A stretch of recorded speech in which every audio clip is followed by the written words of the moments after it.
like being there in person. All right. Sorry. Yeah, so we were talking about alternative medicines and the reasons why you shouldn't do it. And some of the Rabbanim said, you know what, it's like magic. We don't participate in magic. That's like Avodah Zarah worship. Really, I don't know anybody today that practices Avodah Zarah, if you really want to think of it that way, like actual mamash, worshiping idols. Like, when was the last time I hear about people that practice all kinds of things. They call themselves Christians, but they don't really practice Christianity. They put up a Christmas tree and celebrate Santa Claus, giving presents. We laugh at that, but it's not funny, because I'm very afraid for the Jewish people, because I see that a lot of us, when I say us as a people, are doing the same kinds of things. What's the difference when someone says, you know what, I'll go to a Hanukkah party and we do what we do? I always hear this, we do the Seder. We do the Seder. What does that mean? We do a Seder. It means they get together and they have dinner, and maybe they eat a piece of matzah if you're lucky. I don't know. Everybody has their levels, but what we used to refer to them back in the 1970s as the 3-day-a-year Jews. You remember that term, the 3-day-a-year Jews? I would like to see 3-day-a-year Jews. We don't even have 3-day-a-year Jews anymore. We have, I will tell you something shocking that I heard from, I won't say his name on here, but a teacher who was a rabbi at Chat, that they polled a few years ago. More students did not go, these are Chat students, more students did not go to shul on Rosh Hashanah and including Yom Kippur than did. So if that's what's going on in the Hebrew day schools, so when you talk about magic and you talk about Avodah Zarah, this is why they have to change the rules in halacha. Things get modernized. The terms for like drinking wine, of not drinking the wine, we're going to talk more about that later on when we talk about Pesach. I want to do a kashrut class on Pesach before Pesach. But it's interesting when you talk about yayin nesech. So yayin nesech means like the wine that was used for idolatrous purposes. That's why we're not allowed to drink non-Jewish wine, because if they didn't crush the grapes, maybe they think they're tampering with the wine, they're using it. So we have to be very careful that we as Jews crush the grapes for the wine that we made. Now, the conservative movement today has a big leniency that says, you can drink the wine that isn't kosher, as long as you don't use it for kiddush, as long as you're not using it for sanctification purposes, because we know that these are factory controlled wineries. These are not wineries where they're praying to idols, they're idol worshiping. Now, obviously, there's no Orthodox person that's going to paskin that it's okay to drink a non-kosher wine. That's not going to happen. But I'm saying in the world that of conservative Judaism, they did say that it was okay as long as it's not for the purposes of kiddush. Today, we don't say yayin nesech, really. What do we say? We say stam yenam, right? Stam yenam, the wine of goyim, the wine of non-Jews. That's very different than actual wine that is being used for idol worship. So when we were talking about amulets and things that people would wear, and then I brought in this whole concept of magnetic bracelets and magnetic necklaces and things that might work for arthritis. A necklace of garlic was worn. We know about that. Like we laugh about it, but I'm sure that there are indigenous people today that would wear different things like that in herbs and spices. In fact, they still burn sage grass and things like this to create an aura in the room that should bring good spirits into the room and rid the room of evil spirits. Like there's all kinds of different formulas of herbs and spices that you can burn. And I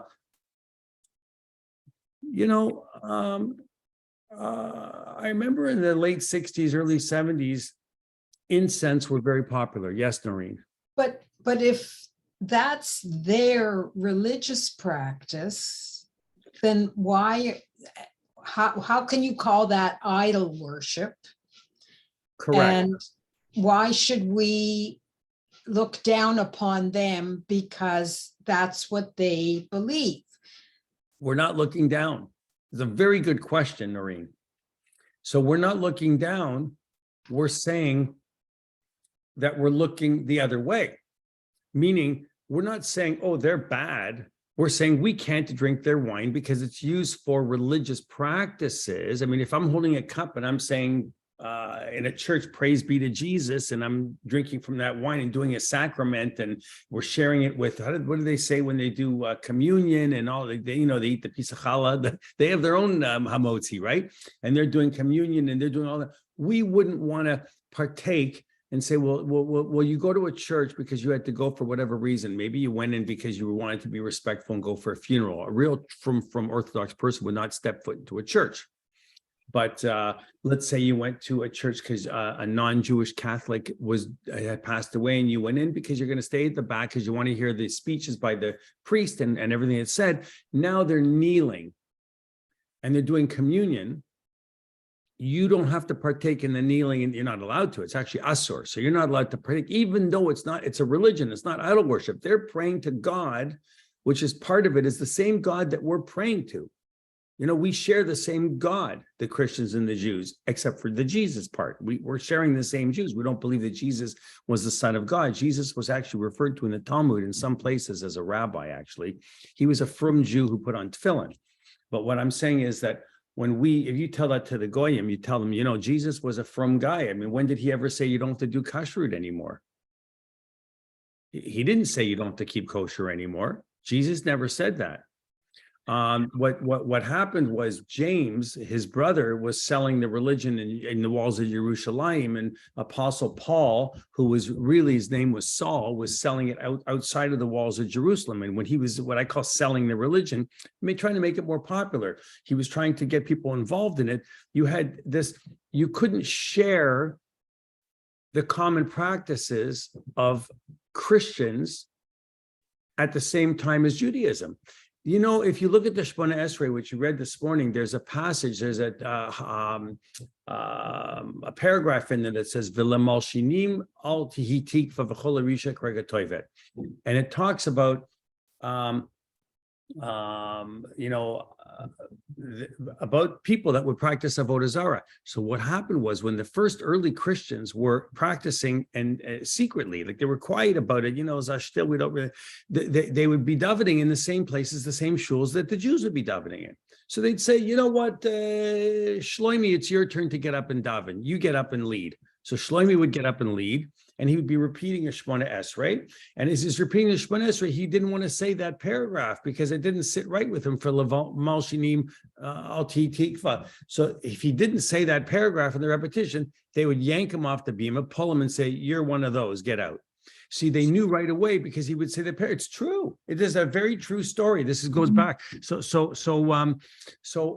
We're not looking down. We're saying that they practice differently, and because they practice differently, we can't share in those practices. And that is part of where we're kind of going within this idea of alternative medicine. John says aromatherapy makes you feel good. Why can't you use it? So we're going to find out very soon that you can. I'm letting a cat out of the bag. I mean, I shouldn't tell you this because it ruins everything.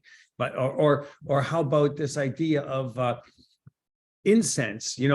Sandalwood incense. Remember, people would burn them everywhere in their house, their street, in the car. I burned them. I thought they were wonderful. They had sandalwood, we had frankincense, and we had myrrh, and we could have been a bit of mikdash in our house in those days. We had all these beautiful scents, and I walked around and I had a suede vest with fringes on it. Oh, I thought I was so cool. And I wore a cowbell around my neck with a big fuzzy afro. I was a Vilde Chaye. But I think we all were a little while. Esther went traveling, backpacking through the whole world. Who knows what she saw when she was backpacking, right? What happened in Europe stays Europe. I'm just saying. Who knows what she did? Who knows what she did? That's right. So what I'm saying is that, what I'm saying, there is a world out there. We, like my grandchildren, I'm sure, if it's same with you or your children, you're just an old guy or an old lady. You know what I mean? We're old people. They look at us like we're old people. We never were young. We never we never did these things. We never experienced anything. What do we know? And then when they get older, they realize, wow, I wonder if my mother did, or my father, or my cousin even, or my aunt or my uncle did anything like what I might have, you know what I mean? Like, we're people. We all experience, we all do. So we know that these practices become accepted. When I say accepted, by most, there are still many people, if you go to Mea Sharim, for instance, that don't accept it. So there's the whole lenient side that we talked about by Rav Menashe Klein, known as the Mishnah, Mishnah halachas. If you hear this noise in the background, it's because they're doing some work in the basement. They're fixing up we're making a Pesach kitchen in the house, which is I need a stove. I'm very happy about that. So anyway, it's been along many years. So anyway, I'm going to bring not shocking. I don't think Alex is going to fall off his chair when I say this, but it's shocking in the way that the Minchas Yitzchak, who lived between 1902 and 1989. So I'd say he's pretty contemporary. 1989, he passed away as an old man. And Rav Yitzchak Wise was from Eastern Europe. He was also a survivor of the Holocaust, and he ended up escaping, and he managed to get to Manchester. And in Manchester, he was serving as a dayan, a judge on the legal Beit Din, on the court of the rabbinical court in England. So that's a very high level position. It'd be no different than if you were in Eretz Yisrael and you were on the rabbinic court, your Rav Avadia Yosef or one of the Gedolim. So he was a Gadol, a giant in England on the rabbinic court. And then later on, he did come to Yerushalayim, and he received an appointment in Yerushalayim as the head of the Eidah HaCharedit. Are you ready for this? In Mea Sha'arim. A man that was in Manchester and in England that served on the rabbinic court, a Holocaust survivor, if only his ancestors could have seen this, became not to serve on the rabbinic court, but the head of the rabbinic court for, and I'm going to use this term, and I always use it with tongue in cheek, the ultra-Orthodox. Ultra-Orthodox meaning they don't get any more Haredi than the Minchas Yitzchak. And the Minchas Yitzchak in Mea Sha'arim said in a tshuva, he said the question, and the reason I'm brought this in is because of what our holidays are that are coming up. I thought this was of interest. The question of medical procedures and alternative treatments being used has to deal with kashrut of homeopathic medicines all year and on Pesach. So when you think about some of the products we might or may need to use, like I take a probiotic, for instance, because I need it for my stomach. I was told many years ago by this GI person when I had all the stomach issues. I'm telling you all my personal chazarai. So they said, try this, it might help. I tried it, this product, it worked for me. I take it every day. I take one. Big deal. I take a capsule. And if I were to read the ingredients in the capsule, it's possible that maybe there's some chametz used.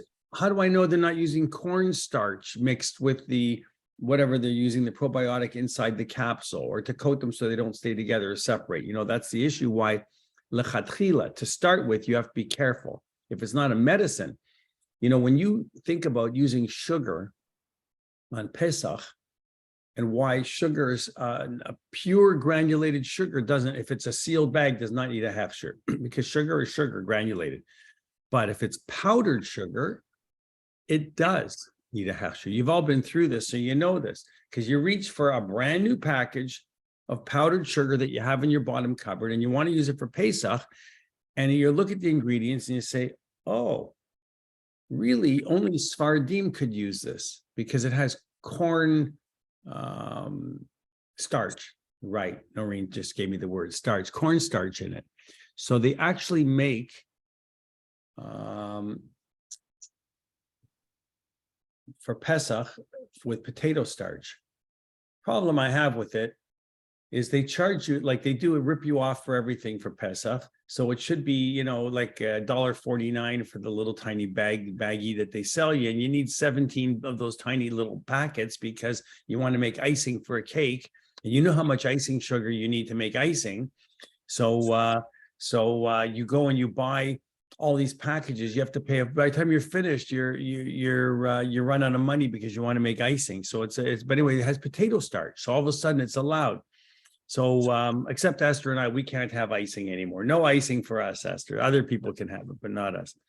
So most of these medicines that are used, that we take for whatever it is, have an alcohol base. This is what the Minchas Yitzchak, Rav Yitzchak Weiss said.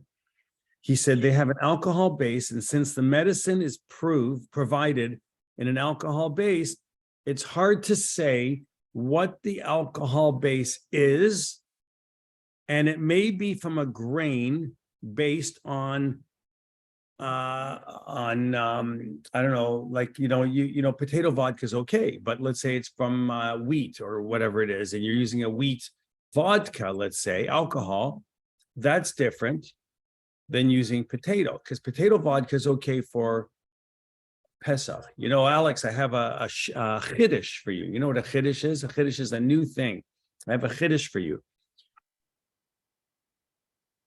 There is an opinion that is strongly held in Europe, not in America, and I'll tell you why, that if you buy a pure potato vodka that doesn't have a hechsher for Pesach, and it's a sealed bottle, you can buy it and you can use it on Pesach.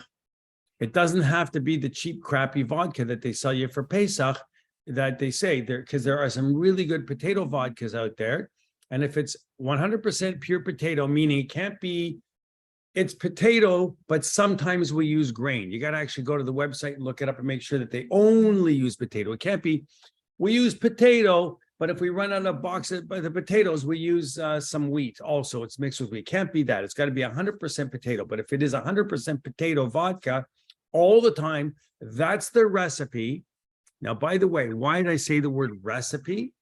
Because even Moshe Feinstein said, if a factory or a company is using a specific recipe to make something and they put it on the can, they don't want to risk their whole reputation to the world if it's a well-known company that they're cheating and they're using it. And if they did cheat, it's not on you that they cheated. It's not, you don't have to be the mashgiach of the mashgiach. But the thing is if they're putting in writing, they're saying, we use 100% potatoes and only potatoes, and that's all we ever use is potatoes, then you could buy potato vodka without a hechsher for Pesach. I'll give you another chiddush. You can use maple syrup with an OU on it, let's say from Costco, without a kosher Pesach symbol on it. Because maple syrup can be used for making all kinds of things. You could use it on sweet potatoes. You could use it on vegetables. You could use it as a salad dressing when you're making a salad dressing. Maple syrup and lemon juice and a little bit of olive oil. You've got a dressing, and mustard, and you've got a dressing. You've got a great salad dressing. So maple syrup can be used in place of granulated sugar, in place of honey. If you don't want to buy honey, you could use that. So that's a chiddush, because most people say, oh, I can't buy that maple syrup, because the maple syrup, if it's 100% pure maple syrup and only maple syrup in it, no corn syrup, you can't buy it with corn syrup mixed with maple syrup. It's got to be 100% maple syrup. You do not need a kosher Pesach symbol on it. I'm telling you, you can buy it OU. That's a fact. So going back to this idea of this alcohol, if it was from a source like potatoes, which is permitted on Pesach, we said, there is no simple of way, he said, of knowing the origin unless they are advertising it and saying it, and they don't want to risk their reputation. It's that, it can't be a mom and pop kitchen. You can't go to your Italian neighbor down the street and he makes moonshine in his basement and he makes potato vodka.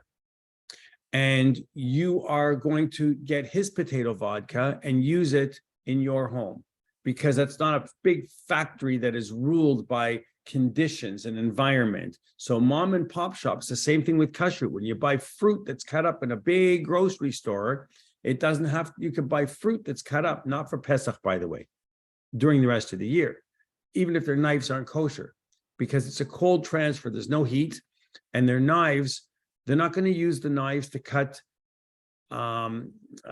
meat or lobster and then use it on your watermelon, because the big store like a Sobeys, they don't want their watermelon tasting like lobster. They don't want the people coming back and saying it's fishy, the watermelon. It stinks like sardines. They don't want that. They want it should be fruit.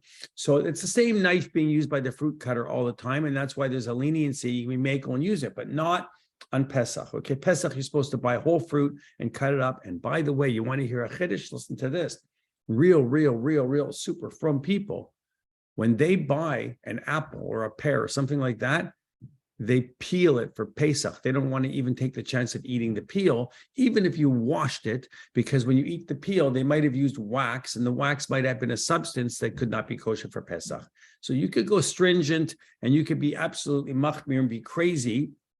I don't. I wash my fruit and I eat it, but you could be as crazy as you want to be. But where is the alcohol that they're using in that medicine?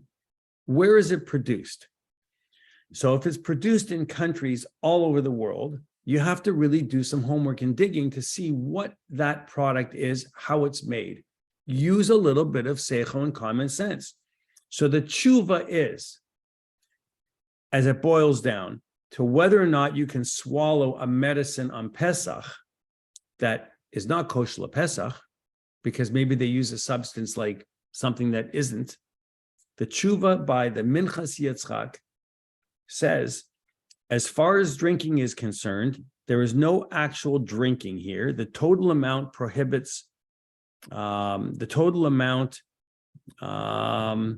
is ingested in such a small amount that it can't even be called the act of drinking. So why are you not allowed to taste prohibited foods? Because the halacha doesn't make distinctions between how much is considered the act of drinking or eating. We don't make a distinction between eating and tasting. You know, you take a piece of, I don't know, a beef out of the cholent and you just taste it. You taste a little tiny piece. Some people, follow this leniency. You can taste the chicken soup, and it's if you don't swallow the chicken soup, that you're not fleishiks. That you put it in your mouth to see how salty it is and you spit it out and you don't actually swallow it, that you're not fleishiks with chicken soup. If you took a piece of actual meat and you swallowed it, or you put it in your mouth and you spit it out and you didn't even eat it, you're fleishiks. You're 100% fleishiks. Why are you meat? Because they didn't paskin, they didn't rule on digestion, like we're all brought up and taught. It takes 6 hours to digest meat, and that's why we wait 6. No, it's not. It's nonsense. It's because it took 6 hours for it to get out of your teeth. The problem was, they said the meat is stuck in your teeth, and they didn't have oral B's, today. By the way, they probably paskin today. That's why we need a Sanhedrin again, because now they can say, oh, we've got great toothbrushes, you can do it. We're going to be lenient. You can do like the Dutch and wait 1 hour.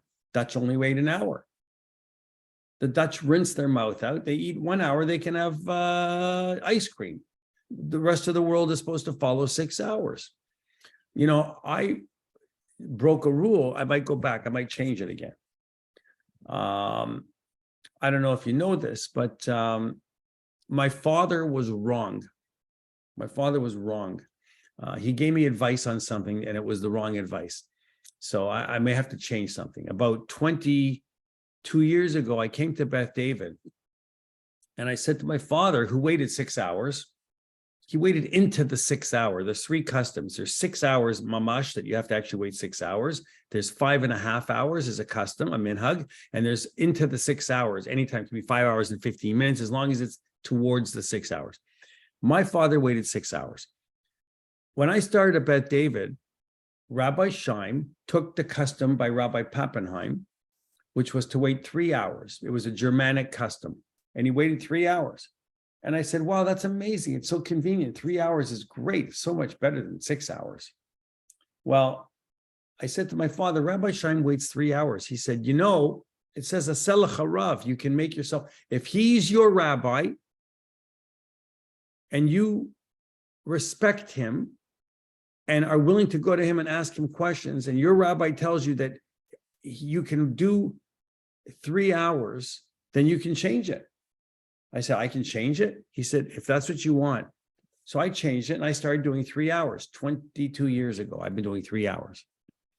I found out now through all my learning and all my studies, and I've done a lot of learning and a lot of studies in the last 3.5 years and halacha, you cannot change it. You have no right to change the custom of your family. You're absolutely 100% wrong. You waited 6 hours, that was your family custom. It has to be 6 hours. It's wrong. You can't go back to 3 hours. So now I'm in a dilemma. Do I go back to 6 hours? Probably. I might as well, because my wife waits 6 hours. It's no fun eating ice cream by yourself. So you might as well just, and it would really hurt, but you can't change that custom. My daughter married a Dutch. My grandchildren get 1 hour and they can have milkshakes right after fleishakes, an hour.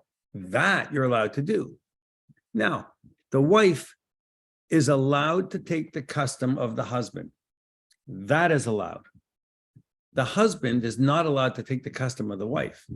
A man marries a Dutch woman. He can't say, oh, my wife waits an hour, so I'll be lenient and take her custom. Doesn't work that way. I know people that do it in the Orthodox community. I know of a case, but it's not permitted. I don't tell people what's permitted. That's not my job. I tell you what the rabbis say, and then you have to make your own decisions. But the tshuva, what it boils down to in terms of these medicines, is what the Minchas Yitzchak says, is that if there's no distinction between eating and tasting,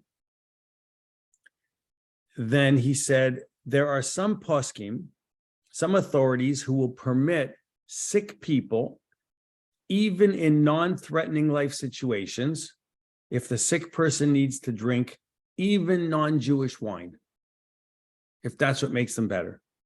It's not so severe, and there are poskim who would allow it, and some poskim would permit it. He said, we reject it.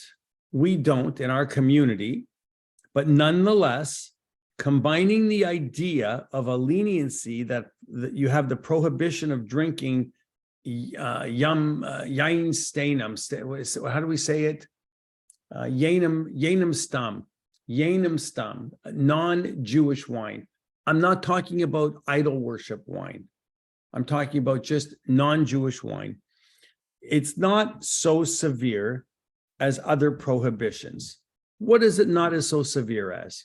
Well, basar b'chalav, cooking meat and milk together is actually a min haTorah. That's a Torah prohibition, right? Putting a piece of cold bologna against a piece of cheese accidentally is not a Torah violation. You're not supposed to eat it together, but you can take off the cheese and you can wash it and rinse it and you can still eat it because there was no heat transfer. It's not basar b'chalav. You never cooked anything. There's no heat transfer. I don't know, maybe the bologna would taste better if it had the cheese grease on it and you washed it off. You're supposed to wash it. I don't know how good it would taste if you washed it off anyway, especially if you use soap. Soap nullifies. I'm going to talk about that for Pesach. Soap is a nullification, not for your sins. It won't nullify sins. You can't, they used to say when you're a kid, swallow some soap. I'm going to rinse your mouth out with soap and water because you said bad words. Doesn't work like that. It might stop you from saying bad words. But when I say nullification is if you dropped a dairy dish into a meat sink and you came to me and you said, Marshall, what's your opinion? What do I do with that dish? It's a kli cheres. It's made of porcelain and it's a dish. I have to ask you questions to be able to come up with an answer. That's what a rabbi has to be able to do. I have to say to you, was the water yad soledetful? Was the water too hot that your hand recoiled? And you'd say, well, not really. It wasn't so hot. It was, just like warm, but it wasn't past 110 degrees. Past 110 degrees is considered boiling, right? In Jewish law. Okay, it wasn't 110 degrees. When you put the detergent in the soap, did you put it into the water while the water was hot, or did you wait until it cooled down? Oh, I put it in when it was hot. Oh, okay. The soap imparts a bad taste to any food that you might have. So it's called notain tamlif gum. It makes it pagum. When you have something that's pagum, then it nullifies. So the detergent nullifies any of the shuman, any of the grease that might have been in there. So if you dropped a dairy dish into a meat sink, and I ask that question, and you tell me you use detergent right from the beginning, you even had detergent on the sponge, you wash it. I say, okay, so take it and put it in the back of your drawer and you can use it. Now, you tell me there was no soap used yet. You put the dish in with boiling hot water. I'm in trouble. You're in trouble. Now you come to me and you say, but Marshall, here's the problem. The dish was Limoges. It was a very fancy dish. They're $300 a dish for me to replace it, and I can't afford to do it, and it's from my grandmother. So now I can say, that's a hefsed meruba. I have to be lenient because I have to take some sympathy and say, that's a great cost for me to tell you, go out and buy a replacement dish for $300. It becomes an issue of replacement. If it's very expensive, if it's a dish from Walmart and happened and it was, you buy it again for $4 because it was the, I don't know, like a plain white dish from Walmart, go and I'd say, you know what, take it and throw it out and buy yourself a new dish for $4. And then you don't have to worry. You don't have to think that if Rabbi Schein comes over to your house and he's eating at your house and you're serving him on that dish, what am I serving him on the treif dish? You know what I mean? So you don't want to feel that. So therefore your community, your people, you want to give them a kosher dish, you'll buy a new one. So what would I say to you? It's a hefsed meruba. If you really want to be strict, take the dish and put it aside for a year, wait 1 year, then pull the dish out and you can use it, wash it off and use it. So at least it's had a resting period. So there's leniencies. But in this idea of an alcohol base for medicine, you come to me and you go, listen, it's not life or death. I take this pill called Align, which is a probiotic. I use it every day. And you take one of these. Why do you take it? Because it's going to stop you from having stomach issues again. It's not kosher LePesach. Is it life-threatening? No. But here's the problem. You don't take it. You get all stomach problems and knots. You're in big trouble. You can't do your job. You can't daven on the Amud, on Yontif.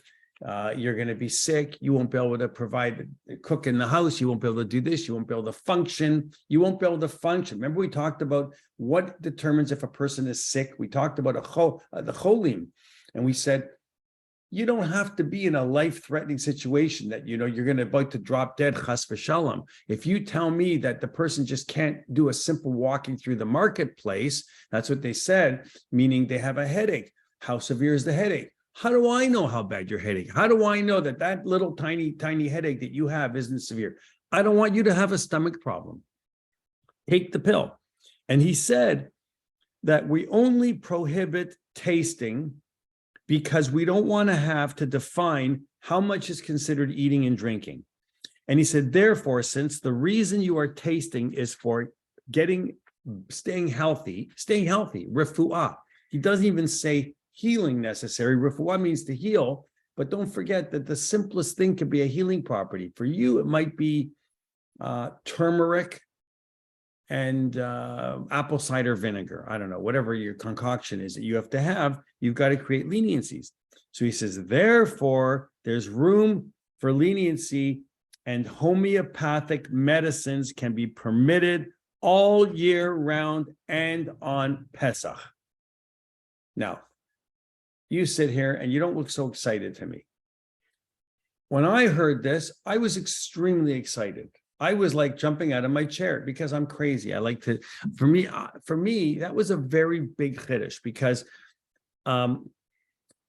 if you would tell me, no disrespect, but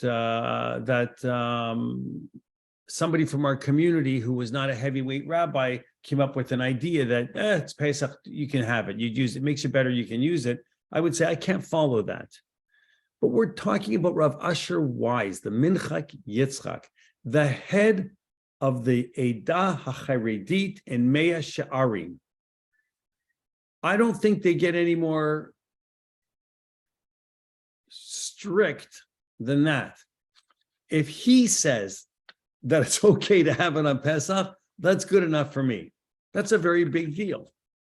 So not everyone is going to agree with that decision. I find it fascinating that in America, people will follow something that Rav Moshe Feinstein said. 100%. In America, absolutely. And even in Eretz Yisrael and even in Canada, of course. But there are many people in Mea Sha'arim and many people in Ramat Shlomo and many people in Borough Park and in Crown Heights that would absolutely not be following what Rav Moshe Feinstein said. Don't forget, Rav Moshe Feinstein was makel on a lot of things. Makel meaning lenient. He was leaning to the very lenient side when it came to dishwashers originally. Originally he said it's not a big deal. The dishes aren't touching each other. You're not washing them together. Do a dairy cycle. And then he said later on in the second tshuva, you can be a more strict, okay, get separate racks. People only could afford one dishwasher. Put different racks and you can do meat and dairy and you can do both. Then he came up with another idea and he said, you can have separate racks and you should do this. You should put the detergent in first and the detergent will be pagum and blah, blah, blah. And all this stuff came along. And came along a guy named Yisroel Rosen, R-O-Z-E-N. I remember the tshuva. And he he squashed everything. He was in Israel, this Rabbi Rosen, and he said, you can't follow any of that. He said, because you've got a heating element at the bottom of the dishwasher. So if one single particle of meat stays at the bottom of that dishwasher and the element comes on, let me ask you a question. You got a pot of water and you put it on a stove and you put inside the water a piece of meat. And the water, you turn on the stove, well, what happens to the meat? It's cooking, right? That's called bishul. That's bishul. So the dishwasher does fill up at the bottom with water. It pools. Now you have a heating element inside the water while the water is pooling and the element is heating up. And there's a fragment of meat stuck there from the last set. What are you doing? You're cooking the meat. It's bishul. The element is cooking the meat inside the dishwasher. That's cooking. Your dishwasher is like an oven. It's bishul. You can't do that. So then they said, you know what? All right. So you won't do it. Rabbi Rosen said it's absolutely forbidden. You can't do it. Now, it became the custom that I know of in Toronto for more traditional people that they didn't use one dishwasher for both, even after one after another. They would mostly keep the one dishwasher for meat. And dairy, they'd wash by hand. Big deal. I mean, so how many times would you on a Friday night or a yontif, when you're having all of this company over, if you're having them, serve milchiks? Would you serve dairy? On a Friday night for dinner to your company, would you serve a lasagna or blintzes? I'll tell you, I might. I like milk. I like dairy. I think it's a wonder. I don't eat. People think I'm out of my mind because I don't have meat on Shabbos afternoon for lunch. Rarely, maybe twice a year. We only have dairy for lunch on Shabbat afternoon in my house here because I like to have a coffee in the afternoon. I want to have a coffee. I want to enjoy myself. I don't care when I have dairy. I don't want to be fleischiks the whole day for 6 hours. So I don't have meat unless I'm invited out somewhere and they're serving meat for lunch on Shabbat. But Friday night, I'm a meat eater. If I wasn't and I was a vegetarian, it's not an issue.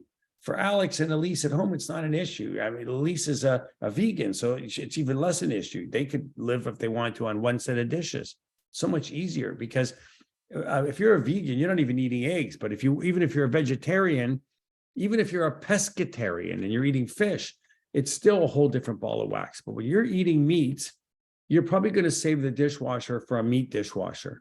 And then you're going to use the dairy unless you can afford and you have the space in the room to have 2 dishwashers. But that's a whole different topic. Beth is going to tell me on Shabbos that I went off topic here. So what I learned from all of this from from Rabbi Fink, was that it doesn't matter whose opinion it is, whether it's Rav the Minchas Yitzchak, whether it's Moshe Feinstein, whether it's Rav Avadia Yosef. There's always going to be communities that are not going to agree with it. Even in my teaching, in my classes that I'm taking right now through the yeshiva, I can tell you that my teacher will often say exactly what the psak halacha is, what we follow, what we do, how it is. This is what the Mechaber says. This is what the Ramah says. We follow the Ramah. That's it, finished. But you know what? On issues in the kitchen, he'll say, on this, ask your rabbi.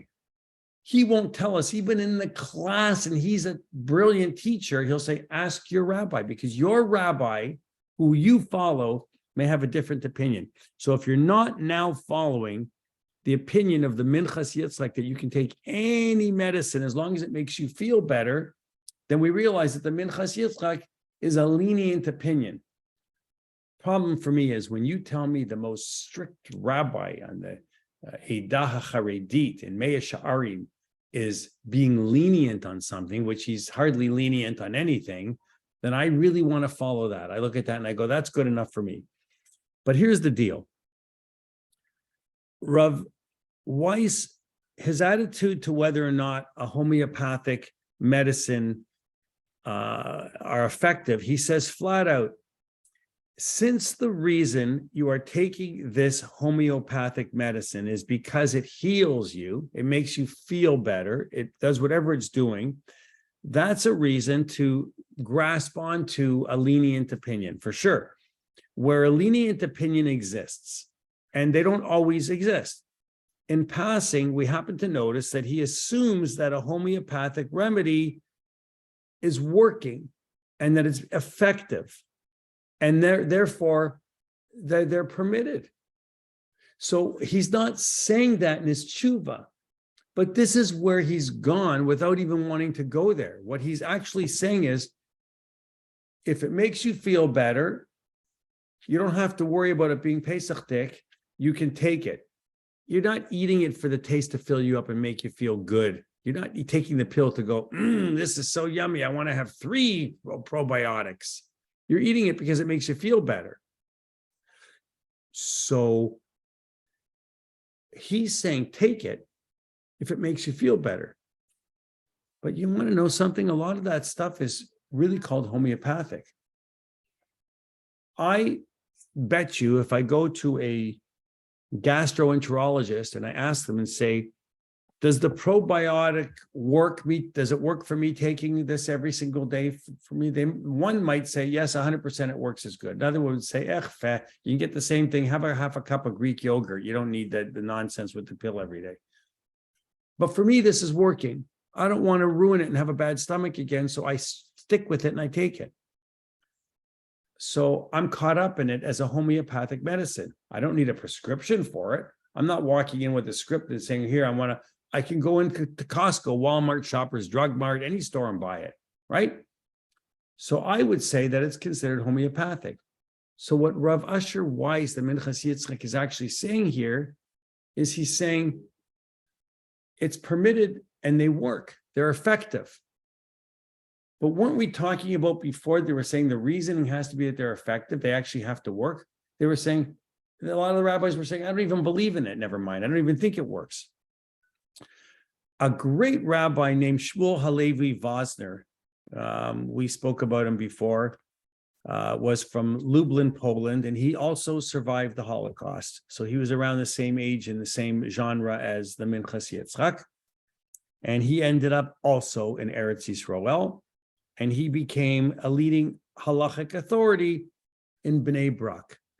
So Bnei Brak, does it border with Mea Sha'arim? I think it does. I think they're very close side by side. Different neighborhood, but we'll call them both holy neighborhoods, as my teacher used to say. They live in the holy neighborhood. So in Bnei Brak, he said that he was asked the same question that the Minchas Yitzchak was asked. And he was asked the question regarding kashrut of homeopathic medicines. And his answer was that according to the Rambam, there are 2 principles which permit medical practice. 1, any medical procedure which is derived from human reason and says that this medicine should work that's good enough and qualifies it as a permissible medicine. 2, if there is any experimentation that gives us experience that it works, and of course, when the experiments are performed, we talked about that, blind studies and all of these different trials that they use. He said, when the experiments are performed, a medicine might work for some people and not for other people, but it permits the medicine. Well, I take a line, for me, it works. Somebody else takes it and they go, doesn't work for me. I tried it, didn't do anything for me, doesn't help. It works for me, so I take it. Doesn't necessarily work for the next guy or the next lady. The 2 rules might apply together as alternative practices as well. So then we have to look and see, what does Rav Wosner use as the Rambam's words to permit alternative medicine practices? And, you know, he said that regarding all of these medications, when we learned about Pesach, he said that the Minchas Yitzchak said that some of them are made from alcohol, and the alcohol might be of a grain origin, and therefore, if it's a grain origin, that would be considered to be chametz, especially if it was made from wheat. Even Sephardim can't drink that. They can have, if it was made from corn, I suppose, corn whiskey. If it was a 100% corn, maybe they could have a bourbon or something, you know, but they're not 100% corn. They're 100% corn based. They use rye and barley when they make those whiskeys. They mix rye and they mix barley malt to make a malt barley with the grains of corn to make American whiskey. So those alcohols that are from a grain origin are absolutely chametz. But we also learned from the Minchas Yitzchak that maybe, but if it's a medicine, it's such a minuscule amount. What are you taking it for? Are you taking it because you want to drink it, because you're going to get an enjoyment? You're not having a martini out of the alcohol that's in the base of the medicine. You're not drinking it. There's not even enough to be considered drinking, because Pesach, we know, is the most strict. One crumb that falls in, we always talk about this, that falls into the whole chicken soup pot, it's finished, it's done, it's over, bagamre, it's gone. You can't use it. Batul vashishim does not work with something called a mashahu. That's the way my teacher called it. A mashahu means like just a something. 2 somethings together doesn't make it better.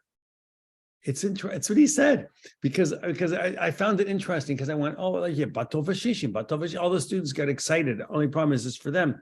I've already learned this twice, because this is my 3rd time taking this particular section, this little section. But I can see the faces. They're all getting excited. Oh, so if something happens on Pesach and you have to... No, Pesach is extremely different. It's strict. Same thing with wine. Wine is considered a mashahu, meaning you're drinking a glass of non-kosher wine, and you're talking to your friend and you accidentally splash 1 drop into their wine. They're drinking a big, huge glass. They're a big drinker. They have a big fishbowl full of kosher wine. And you're not such a big drinker, you know, so you're having a very tiny little glass of wine, and 1 single drop splashed in of your non-kosher wine, it does not become batul vashishim, nullified by the quantity at 60 times, even if it's 60 times the amount, because 1 drop of non-kosher wine makes the whole batch of wine not kosher, period. And that's a mashahu also. So the exact status of alcohol that's from grain is very controversial when it comes to medications, depending on what community you live in. So the idea is as follows. You go ahead and you're fermenting something. You're fermenting whatever grain it is, depending on what kind of whiskey you want to make. You get around 10% alcohol or something close to that. And then you do what's called distilling. And you distill the sour mash. And from the sour mash, you get alcohol. And that has a slightly lower boiling temperature than water does.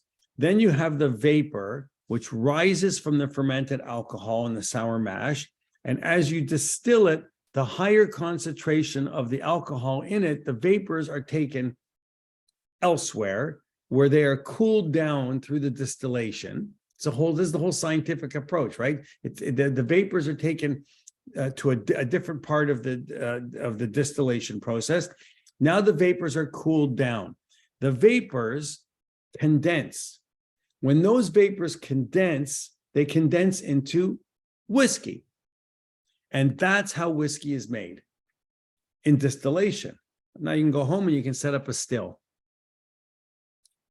Alex, set up a still. We're going to make moonshine.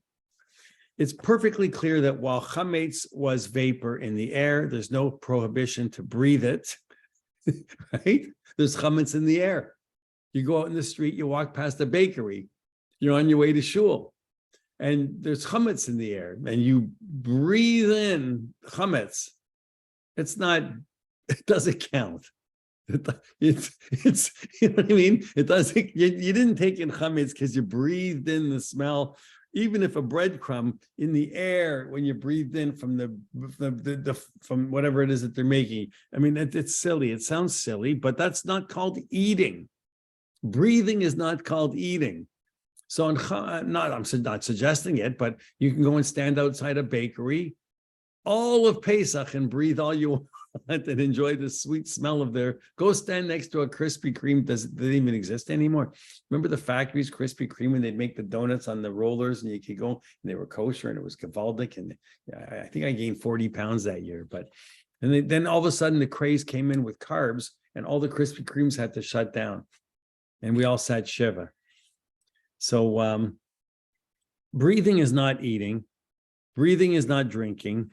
It's called breathing. And that's okay. So the chametz went through a phase when it was once permitted, and most poskim agree that once the vapors condense again into whiskey, the condensed droplets reacquire, they reinvent themselves to the halachic status of whatever the original liquid was. Remember we said we had 10% alcohol? The 10% alcohol went through the still, then it became vapor. It's only vapor. It's nothing. Now the vapor goes through, cools down. It condenses, it falls back down and becomes whiskey. That vapor halachically has changed from the status of being nothing into something. Now it's back to being whiskey. You can't say I'm only breathing in the alcohol that I'm drinking. It doesn't work that way. You're drinking it now. The status changed. So since the original liquid was chametz and the distilled product is also going to be chametz, if the original liquid product was dairy, let's say, it had cream in it, it was milchiks, then the condensed droplets are also going to be milchiks. Whatever the original status of the product was, milchiks, fleishiks, treif, chametz, that's what the condensed product is going to become. It's going to have the halachic status of that original status, whatever it was beforehand. Well, that means that now you've got an overwhelming number of poskim that are going to say that because the mikvah and the water evaporates from the mikvah and condenses on cold windows, then the tuma status of droplets on the window are equal to the tuma status of the liquid from where the water evaporated. You know what I mean by tuma? Unpure. Think about a mikvah. Not going to talk about women. Let's talk about men's mikvahot.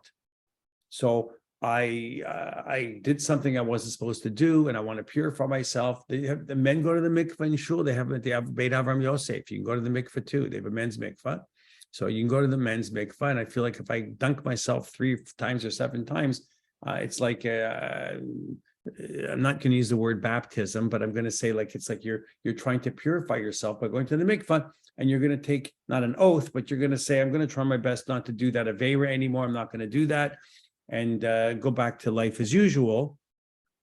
Does that mean that the water from the mikvah, because when I went in, I was tuma, and now I come out, I'm not tuma anymore. I'm pure. Let's think of the kohanim, the priests. The priests went into the mikvah. They were tamei. They come out of the mikvah. Now they're pure again. The water from the mikvah evaporates, whatever it is, cools down and falls down. Does that mean if the water falls into something, the water is like tamei? Well, it's ridiculous to even think like that. But there was a 15th century posek. We call him the Tashbetz. The Tashbetz is Rav Shimon ben Serach Druan. So we're going back now to 1361 to 1444. You see, Jerry, is Jerry awake? Jerry Begelman, you're awake. I see you're asleep. I gotta tell you, this is before your time, 1361 to 1444. You're not even that old, you see? And neither is Georgie. All right. So we got a 15th century posek, and he held that since the chametz went through a phase when it was once vapor in the air, it's lost its prohibited status. It's gone. And having lost its status doesn't make it all of a sudden become, it's not like the whiskey. We don't have to worry about the whiskey becoming chametz. It's a very interesting idea. So now, back in the good old days, when someone wanted to prepare noodles for her family, what did you do? You took flour, you took water, you kneaded them together, you made noodles for that day. And the idea of having stored house would you'd have all these noodles, and you would take them and you'd put them on a wooden rack and you'd let them hang and they would dry. Because you're not going to eat all of the noodles tonight. Well, maybe I would. I like noodles, but let's say you made enough noodles for 6 months. You're already making noodles. It's a big pachka. So if you're going to make them, you're going to make lots.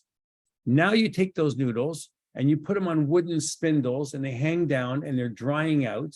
So you'll be able to have them whenever you want later. You can rehydrate them in water, right? You just put them, the hard pastas are dried out now, and you can put them in boiling water with salt water, and the way you got lokshen again. So,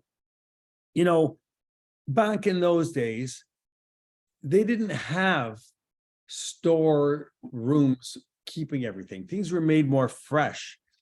And when making foods in advance for next week, next month, that didn't start until the 17th century. So maybe there was some canning going on earlier than that, but canning was very dangerous.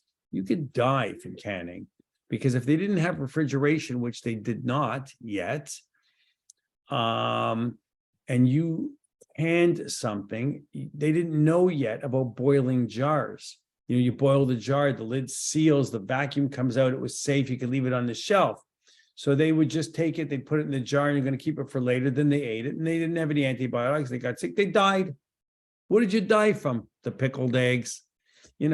Like you might want to think that through. If you make pickled eggs and you put them in the fridge and you don't boil the jar, you can have them weeks later. They'll last several weeks, no problem. But if you boil the jar and you put them in the fridge, they will last several months. But even if you didn't boil the jar and you just put them on the shelf, they're going to become something else. They're going to become, we call that poison, right? Poison. You don't want to eat that. And back then, they didn't have the help. So we go back to Rabbi Shmuel Vosner again on this. And but I was going to say something mean, like in kashrut. The original thing was they said, "Oh, if you're not sure if treif fell in it, give it to a kfela." They said, which was a professional, but they said if you don't have a kfela, give it to a goy. They'll taste it and they'll be able to tell you if the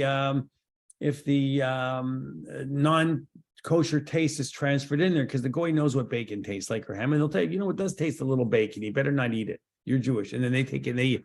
But you know what? You don't want to give the rotten pickled eggs to the goy and say, here, you taste it first. And then if he dies, you're not going to eat it. That's not very nice. So Rav Shmuel Vosner said that the homeopathic medicines, they do have a potential problem that maybe they could actually be considered chametz. Maybe they could be chametz.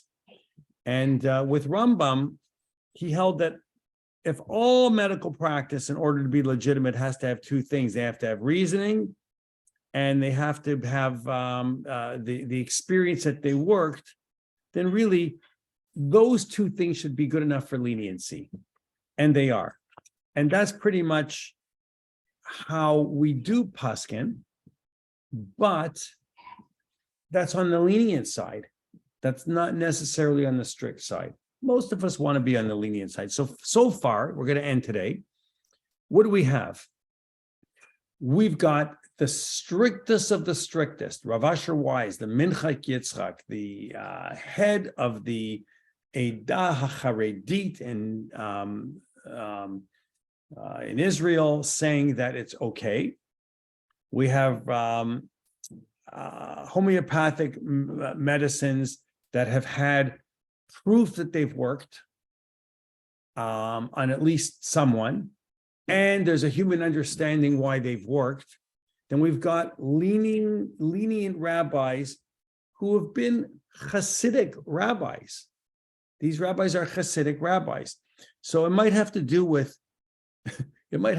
some sympathy of mysticism, perhaps, because when you think about it, Hasidic rabbis, they do look into mysticism to a certain degree, and they hold it as a possibility and as a leniency. So when we look at that, we have a leniency because alternative therapy can't always be explained as rational. Not every single time can you always explain every single alternative treatment as being rational. There will be times where you're going to say, I don't know why it works. It just works. And if the Minchas Yitzchak says that that's okay, then that's pretty good. But I do want to show you a few after we get through all of the Hasidic leniencies. I mean, even the Lubavitcher Rebbe was very lenient as well, the Baal HaTanya. But we will go and look at some strict opinions, and then you'll be able to have the education to know what you can do and what you can't do and make your own decisions on those treatments. My advice is, very simply, if I was to give you advice and not telling you what to do one way or the other, if something works and helps you and makes you feel better, the answer is do it. Just do it and be well. So we're going to continue next week, finishing this topic up, done. Next week, completely finished. After we finish with this, I do want to do a class or two on Pesach. I think it's important to talk about Hilchot Pesach before Pesach, right? Let's talk a little bit about what you're looking. You don't want to clean? Noreen's looking at me like she says, I'm not looking forward to. I love Pesach. I don't love the work because I do Hagala. I kasher everything. So I'm going to talk to you about kashering a kitchen and simplifying things. You don't have to have all of the things that you have to have two sets of. You don't have to have. In fact, Rav Moshe Feinstein was against it. He felt that buying all of these new pots and all of these new pans and all of these things that you're buying and spending money on is ridiculous, and that you should kasher things because he felt that that was the spirit of Pesach. But we'll talk about how to do that, what is allowed, the leniencies and the stringencies. And I hope that you have a good week, and we'll continue again next week. Any questions before we go? Yeah, I think, okay. Go ahead. I have a question.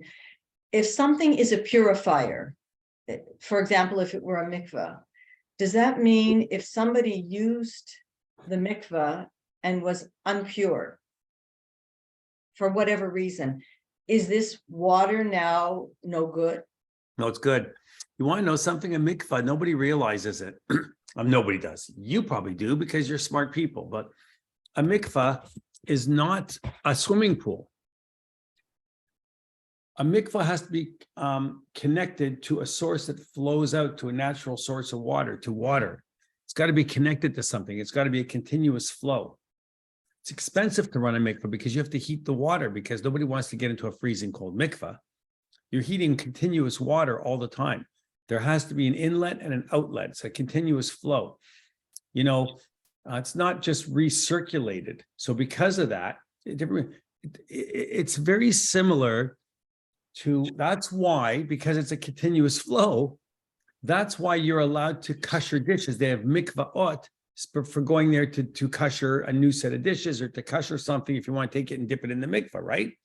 Well, I'm in an interesting position because if I thought to myself, I could do a hagala, I could do a koshering, a mikvah at my lake up north. I inherited these old cabins, and in the cabins they had dishes, and the dishes all went in the garbage. Can't kosher the dishes, but they left me all this stuff. They left me frying pans. I looked at the frying pans; they're scratched. You can't keep them because the grease might get inside the cracks. You can't have them gone. But there were some pots that were like brand new pots. I said I could take them in the lake. I can dip them in the lake. It's a natural source, and that's a mikvah that I can serve. It can, in some instances, but not if there's a dam. If there's a dam on the lake, then it's not considered enough of a continuous source. You've got to find another stream that it continues out through. Just because because it means it could be shut off intermittently at any time by hydro. If hydro closes that dam, the lake, you can't use it. You can't use it for those purposes as a mikvah for pots, because there's a hydro dam on it. What I found out was on this particular lake, there's two outlets. There's a creek that continuously runs out from the lake all the time. So I said, oh, I can do it because the other side has the dam, but this side has the creek. No, you cannot. Because if you have a dam on one side, it's not a continuous flow all the time. That dam opens and closes and opens and closes. They use it for hydro. So because of that, because you never know, are you doing it at a time when the dam is open or a time when the dam is closed? I suppose I could phone up hydro and say it's 11:59 a.m. Is the dam open or closed? If the dam is open, then I could do it. But even then, that would be a leniency. So even in a mikvah, you have a continuous flow, and therefore it's never tameh. It's always good. So if you bury something in the earth, would that work always? No, burying something in the earth doesn't work at all. What you're supposed to do is it comes from a bubba maisa, where a lot of people stick things into plants if they made something treif. What you're really supposed to do, it's called neitza. Neitza means thrusting the knife into hard ground 10 times, well, at least 3 times.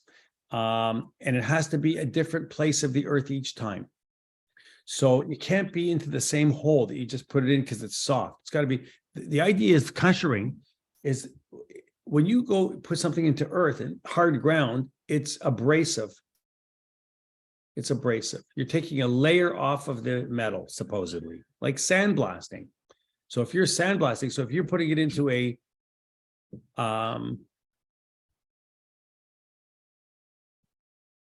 hard ground and you plunge it in 10 times, then that is how you kosher something. You could take a knife. You could have a salami sandwich. After the salami sandwich, you're camping. This is called a makom tzorech. You've only got one knife you have to eat. And you want to cut a hunk of cheese later on. You've waited your 6 hours. Now you want to have cheese. You have to take that knife, plunge it into the ground 10 times in different spots, take it out, wipe it off, clean it with water, preferably soap if you have it. And now it's koshered and you can do it. So why did the Rabbanim prohibit us using one chef knife? Why can't I take a chef knife, use it, dip it in boiling water, kosher it? I'm koshering it. After I kosher it, then use it for dairy. Then keep a pot of boiling water going 24/7. I'm going to have a pot of water on 24 hours a day, 7 days a week. I'd use the knife for meat. Now I take the knife and I put it in, and I kosher it, I use it for dairy. Now I kosher it, I use it for meat. Now you go back and forth. You're not allowed, because you might come to mix up. Oh, did I use it for dairy last or meat last? I can't remember.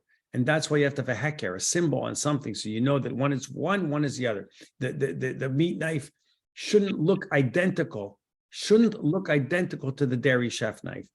If one is a blonde wood handle, the other one should be a dark wood handle, or put a sticker on it, or take a dab of nail polish and put it on the handle. This one's red, this one's blue. Blue is dairy, red is meat, or vice versa. You have to do something so you understand and know that they're separate. So the idea with the planting and the putting it into the earth is something that a lot of Hasidic poskim say you can do. So I don't want to completely take it away from you. You can do it. You can put it in for a week. You put it in, you leave it there, you take it out, and supposedly it's fresh, it's new again. But when you really think about it, if you put it into the plant in the kitchen or in the backyard, you're growing knife plants in the backyard because you did it all the time, and now you take them out, are you going to take that knife out of the earth and then just start using it? What are you going to do with it before you use it? Wash it. Right. Now you've created a double suffix. You've created two rooms for leniency. One is, well, you've put it into the earth and now you've washed it. What did you wash it with? Soap and water. Soap and water. Soap gives a bad taste. It imparts a taste that you would not enjoy eating. So now you have the reason of being able to use it because you've washed it with soap and water, so it's become no ting tam leaf gum. And you've had the second one, whenever you have two doubts or two rooms to improve a situation, that allows you the opportunity to go forward with it. Do you know, if you have a pot, and I said to you this in kashrut a long time ago, the pot is a dairy pot, and you boiled pasta in it, and then you forgot, and you later on mixed it with meat, you can still use it. The pot's supposed to be Eino ben Yom. The pot is supposed to be not have been used for meat in the last 24 hours. If the pot was not used in the last 24 hours, then you could use it as if it was a new pot. Not intentionally. So don't think just because you use a pot now for meat and you say, well, I haven't used it in 24 hours, so now I can intentionally use it for dairy. Now I haven't used it for dairy for 24 hours. I can intentionally use it. You can't do that intentionally. I'm talking, you've already done it. It's an accident. You took the pot, you used it for dairy accidentally. The pot has not been used for 24 hours. Let's say you forgot. You forgot. Did I use it in the last 24 hours or did I not use it in the last 24 hours? Is it ben yomo used today in the last 24 hours? Or is it eino ben yomo not used in the last 24 hours? Our rabbis give us a great leniency there. They say, you can use it. If you don't know and you're unsure, then you can go ahead and use it because that's a doubt. When there's a doubt, you can follow on the lenient side. Well, that's incredible because you would think that they would take the opposite side and say, well, if you're in doubt, better not do it. No, they're saying there's a doubt, you're not sure. And in the other scenarios, you're going to use soap and water, and you're going to use soap and water. It makes a, now you have was it used in the last 24 hours? I use soap and water. Maybe you placed it into the earth. Those are all creating ways to work around halacha when it comes to kashrut. Anyway, I never take the knife and I never put it into the earth. I just make a pot of boiling water, dip it in the boiling water, take it out, use it. The easier way, I have 2 of everything in Shine. Or 2 of everything, yeah. Well, 4, I guess, right? For Chumetz and for Pesach. Well, what about you need to have a knife for parv, for cutting onions, garlic, and a few other things which we'll talk about. Look, you don't have to. I'm not going to tell you have to do anything. A lot of people do that. I know a frum lady, I can stop. You don't need to have this all done, the recording. And she told me